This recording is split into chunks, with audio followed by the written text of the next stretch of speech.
Mga taga Riverside, matatapos na pa ang Turod Banquero Bridge ngayong December 2025. Yay!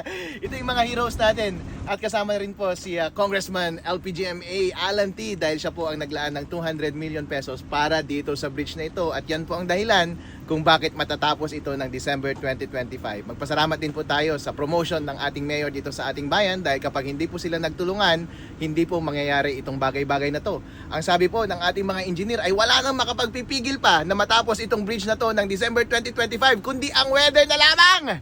Ipagdasal natin sa Panginoong Diyos na hindi po buwagyo at hindi po tuloy-tuloy ang ulan at hindi po magbaha dahil po kapag baha medyo madedelay po yung construction dito. Pero ang sabi nila, yung haba ng delay ng construction ay yun rin lang yung haba ng i-extend natin kung sakasakali. So kapag nagbagyo at na-delay ng 1 week lang din yung delay ng ating completion ng ating bridge. Yun po ang inaasahan natin mula sa kanila at salamat po sa Diyos ay napakasipag po nila. Nandito po sila araw-araw. Kung makikita nyo po itong paligid, araw-araw po ang construction dito. Full on po ang construction, napakalaking mga makinarya. Ang daming graba, ang daming mga gamit. Kompleto po ang gamit, kompleto po ang bayad sa lahat ng tao at equipment. Wala pong pipigil pa para matapos na ng December 2025. At sinabi ko po kay engineer at sa ating contractor na kapag meron man pong magagawa ang LGU natin, si Mayor, si Governor, Congressman, mga Senator o si Attorney Harold Respicio para po matapos ito talaga ng December 2025. Budget man yan o hindi o kahit na anong bagay o ipagdasal natin na wag sanang bumagyo o umulan ng marami, gagawin po natin ang lahat